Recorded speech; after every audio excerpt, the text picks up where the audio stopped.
ಉತ್ತರ ಪ್ರದೇಶದ ಪ್ರಯಾಗ್ರಾಜ್ನಲ್ಲಿ ನಡೆಯುತ್ತಿರುವ ಮಹಾಕುಂಭಮೇಳದಲ್ಲಿ 7 ಕೋಟಿಗೂ ಅಧಿಕ ರುದ್ರಾಕ್ಷಿಗಳಿಂದ ಮಾಡಿದ 12 ಜ್ಯೋತಿರ್ಲಿಂಗಗಳ ದರ್ಶನ ಪಡೆಯಬಹುದು. ಅಸಲಿ ರುದ್ರಾಕ್ಷಿ ಒಂದು ನಮಗೆ ಸಿಕ್ಕಿದರೆ ನಮ್ಮ ಜನ್ಮ ಸಾರ್ಥಕ ಎಂದು ನಾವು ಅಂದುಕೊಳ್ಳುತ್ತೇವೆ. ಆದರೆ ಅಲ್ಲಿ ಬರೋಬ್ಬರಿ 7 ಕೋಟಿಗೂ ಹೆಚ್ಚು ರುದ್ರಾಕ್ಷಿಗಳ ಜ್ಯೋತಿರ್ಲಿಂಗಗಳ ದರ್ಶನ ಮಾಡಬಹುದು.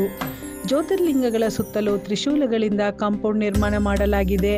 ಇದಕ್ಕೆ 11,000 ತ್ರಿಶೂಲ ಉಪಯೋಗಿಸಲಾಗಿದೆ ಎಂದು ತಿಳಿದು ಬಂದಿದೆ.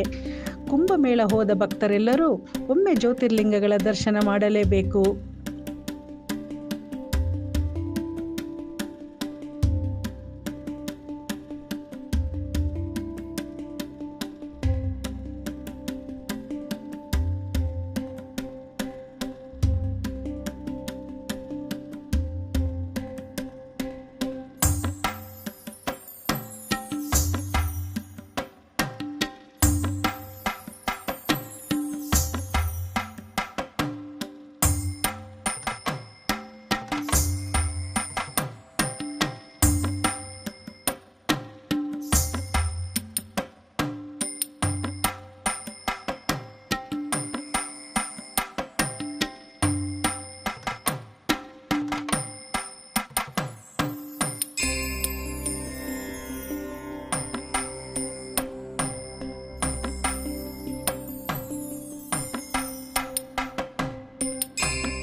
ಮೆಂಡು ನ್ಯೂಸ್ ನೆಟ್ವರ್ಕ್, ಸತ್ಯದ ಕನ್ನಡಿ.